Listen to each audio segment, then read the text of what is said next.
അയൽവാസിയുടെ മരം നിങ്ങളുടെ ജീവനും സ്വത്തിനും ഹാനികരമായി വളർന്നാൽ എന്തൊക്കെയാണ് ചെയ്യേണ്ടത് എന്നതിനെക്കുറിച്ചുള്ള രണ്ടാമത്തെ വീഡിയോ ആണ് ഇത്. ഈ വീഡിയോയുടെ ഒന്നാം ഭാഗം ഞങ്ങളുടെ ചാനലിൽ മുൻപ് അപ്ലോഡ് ചെയ്തിട്ടുണ്ട്. അത് കാണാത്തവർ കാണാൻ ശ്രമിക്കുമല്ലോ.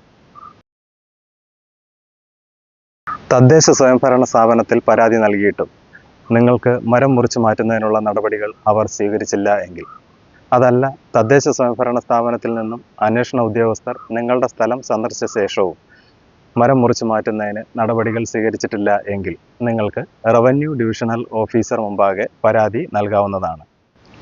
റവന്യൂ ഡിവിഷണൽ ഓഫീസർ അല്ലെങ്കിൽ RDO സബ് ഡിവിഷണൽ മജിസ്ട്രേറ്റിൻ്റെ അധികാരം ഉപയോഗിച്ചുകൊണ്ട് CRPC 133 പ്രകാരം നിങ്ങൾക്ക് ഒരു പ്രിലിമിനറി ഓർഡർ നൽകും. ശ്രദ്ധിക്കുക, CRPC 133 എന്നത് ഒരു പ്രിലിമിനറി ഓർഡറാണ്, അതായത് പ്രാഥമിക ഉത്തരവ്. ഈ ഉത്തരവ് ലഭിച്ചിട്ടും എതിർകക്ഷി മരം മുറിച്ചു മാറ്റാൻ തയ്യാറാകുന്നില്ല എങ്കിൽ സബ് ഡിവിഷണൽ മജിസ്ട്രേറ്റ് നിങ്ങൾക്ക് CRPC 138 പ്രകാരം ഒരു കൺഫേം ഓർഡർ നൽകും. അതായത് കൺഫേം ഓർഡർ എന്ന് പറഞ്ഞാൽ സ്ഥിരീകരണ ഉത്തരവ്. CRPC 138 എന്ന കൺഫേം ഓർഡർ ലഭിച്ചു കഴിഞ്ഞാൽ എതിർകക്ഷിക്ക് മരം മുറിച്ചു മാറ്റാതെ നിർവാഹമില്ല.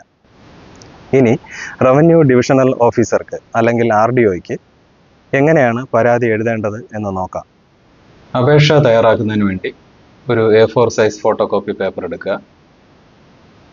അതിനുശേഷം പേപ്പറിൻ്റെ ഇടത് ഭാഗത്തായിട്ട് പ്രേക്ഷിതൻ എന്നെഴുതിയതിന് ശേഷം അതിന് താഴെ പേര്, അഡ്രസ്സ്, പിൻകോഡ്, ഫോൺ നമ്പർ എന്നിവ എഴുതുക.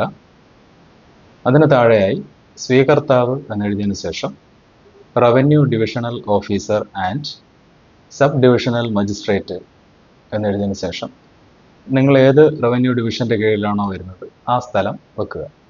താഴെയായി വിഷയം എന്നെഴുതിയതിന് ശേഷം എൻ്റെ വീടിന് അപകടകരമാകുന്ന തരത്തിൽ നിൽക്കുന്ന വൃക്ഷങ്ങൾ അല്ലെങ്കിൽ ശിഖരങ്ങൾ മുറിച്ചു മാറ്റുന്നത് സംബന്ധിച്ച് എന്നെഴുതുക. അതിന് താഴെയായിട്ട് ബഹുമാനപ്പെട്ട സർ അല്ലെങ്കിൽ മാഡം എന്നെഴുതിയതിന് ശേഷം മാറ്റർ വളരെ ചുരുക്കി എഴുതുക. എൻ്റെ വീടിനും ജീവനും സ്വത്തിനും അപകടകരമാകുന്ന രീതിയിലാണ് അയൽവസ്തുവിലെ മരങ്ങൾ നിൽക്കുന്നത്. ആയത് മുറിച്ചു മാറ്റേണ്ടത് അനിവാര്യമായിട്ടുള്ളതിനാൽ ഈ വിവരം അയൽക്കാരനോട് പറഞ്ഞിട്ടുള്ളതും എന്നാൽ മുറിച്ചു മാറ്റാത്തതിനെ തുടർന്ന് പഞ്ചായത്തിൽ അല്ലെങ്കിൽ മുനിസിപ്പാലിറ്റി അല്ലെങ്കിൽ കോർപ്പറേഷൻ, നിങ്ങൾ എവിടെയാണോ പരാതി ആദ്യം കൊടുത്തത് അതിവിടെ പറയുക. പരാതി നൽകിയിട്ടുള്ളതുമാണ്, എന്നാൽ നാളിതുവരെ നടപടികൾ ഉണ്ടായിട്ടില്ലാത്തതാണ്.